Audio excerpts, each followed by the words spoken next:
कि वफ़ की ज़मीनों को आश्रय होम और लघु उद्योग, कारखाने, शिक्षण संस्थान और ऐसे इंस्टीट्यूशन को खोला जाए जिससे कि तलाकशुदा, बेवाएँ, अनाथ और गरीब तबका जिसके पास कोई भी संसाधन नहीं है वो अपनी संसाधन को जुटाए और तरक्की करें, देश में भी अपनी तरक्की का वजूद दर्ज कराएं।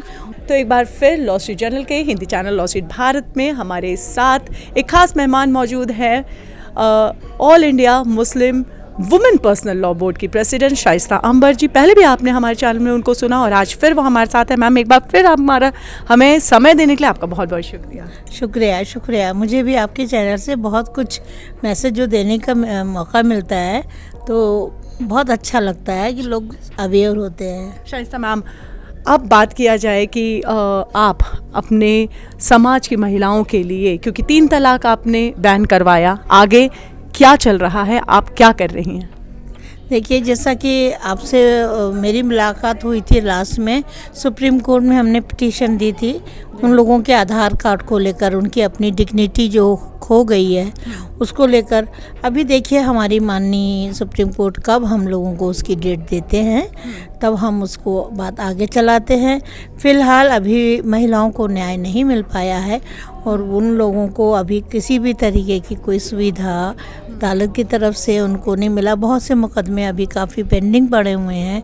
तो जब उनको अगर उनके बच्चों की परवरिश के लिए भी कोर्ट पैसा बांध देगी तभी बच्चे की पढ़ाई भी अच्छी होगी और उस तलाकशुदा औरत की जीविका भी सही चलेगी।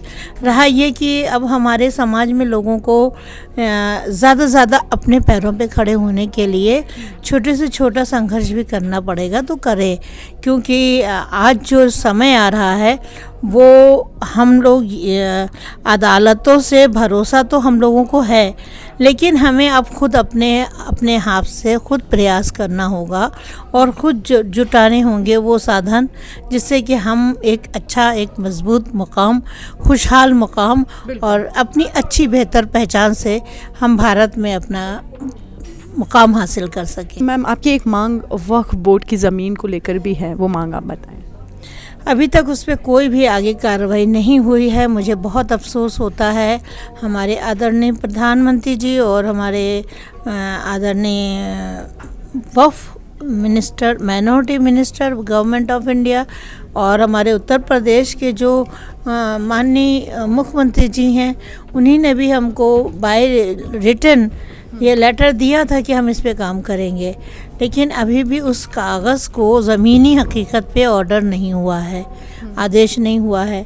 तो इसके लिए भी हम माननीय मुख्यमंत्री उत्तर प्रदेश से उम्मीद करते हैं और आदरणीय प्रधानमंत्री जी और आदरणीय माइनॉरिटी मिनिस्टर भारत सरकार से भी उम्मीद करते हैं कि वफ़ की ज़मीनों को आश्रय होम और लघु उद्योग, कारखाने, शिक्षण संस्थान और ऐसे इंस्टीट्यूशन को खोला जाए जिससे कि तलाकशुदा, बेवाएँ, अनाथ और गरीब तबका जिसके पास कोई भी संसाधन नहीं है वो अपनी संसाधन को जुटाए और तरक्की करें, देश में भी अपनी तरक्की का वजूद दर्ज कराएं और खुशहाल हों। देश विकास करेगा, समाज विकास करेगा, महिलाएं विकास करेंगी, तभी हमारे पूरे देश में, विकासशील देशों में हमारे देश आगे बढ़ेगा। मुस्लिम महिलाओं के लिए मैम जो है वो एक समानता के लिए लगातार काम करती रही हैं और एक बहुत ही खूबसूरत जो बात इनकी पर्सनालिटी की ये है कि उन्होंने क्योंकि हमारे देश में महिलाओं को जो है वो मस्जिद में जाकर नमाज़ पढ़ने का हक नहीं है,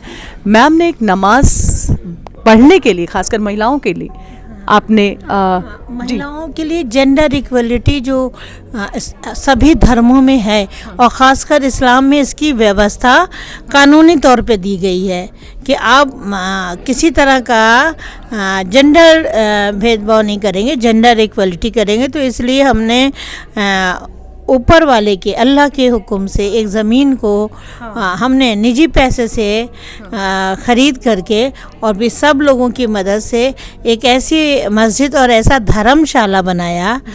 मस्जिद में सभी धर्म के लोग उसमें आते हैं, अब कार्यक्रम भी करते हैं, राष्ट्रीय पर्व मनाते हैं, ईद भी करते हैं, होली भी करते हैं, नमाज भी औरतें पढ़ती, शिया, सुन्नी, देवबंदी, बरेलवी, हर मसलक के लोग नमाज़ पढ़ते हैं और महिलाएं भी हर मसलक की शिया सुन्नी महिलाएं अपने अपने कार्यक्रम करते हैं, चाहे वो सामाजिक हों, धार्मिक हों, रोज़ा अफ्तार करती हैं और राष्ट्रीय पर्व मनाती हैं। सभी धर्म की मजहबी औरतें या सभी धर्म की समाज सेवी औरतें कभी भी किसी भी तरीके से वो यहाँ पे आके, खुला उनके लिए दरबार है, खुला उनका दरवाज़ा है, सब लोग आके कार्यक्रम करते हैं।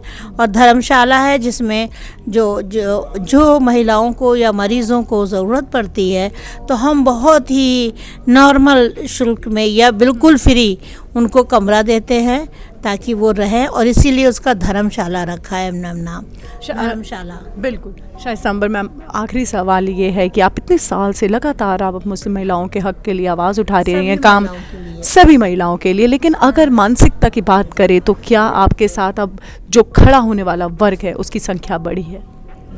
हाँ, पहले तो नहीं थी। पहले तो जो भी मैं कहीं भी खड़ी होती थी तो लोग थोड़ा सा दूरियां बनाते थे और टिप्पणियां करते थे, लेकिन जब यही तो कहते हैं कि आपको संघर्ष तो करना ही पड़ेगा, जब तक खुद नहीं पहले आप पहल करेंगे तब तक कोई आपकी बात को सुनेगा नहीं। आवाज़ तो दे हम, तो मैं मीडिया को मैं ज़्यादा धन्यवाद दूंगी क्योंकि बहुत सारे इलेक्ट्रॉनिक मीडिया, प्रिंट मीडिया ने मेरी सही बात, सही आवाज़ को जन जन तक, दूर दूर तक, पूरे देश और पूरी दुनिया में पहुंचाया। और लोगों को जब ये लगा कि सच है और जो कर रही है वो दिख भी रहा है, तो जब दिखने लगता है तब लोग स्वीकार करते हैं। ये हमारी ही बात नहीं है, ये महान महान लोगों ने भी, चाहे गांधी जी हों, चाहे स्वामी विवेकानंद जी हों, चाहे राजा राम मोहन राय हों, चाहे अहिल्याबाई होलकर हों, चाहे फातिमा बीबी हों, सब ने पहले संघर्ष किया है, आवाज़ दी है, तब आवाज़ तक तक पहुंचती है। तब तक बहुत लंबा संघर्ष हो चुका होता है।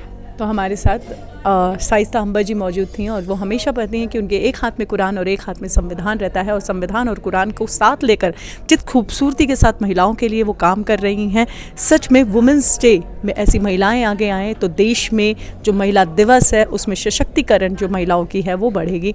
हमसे बात करने के लिए बहुत बहुत शुक्रिया। बहुत बहुत शुक्रिया। Thank you.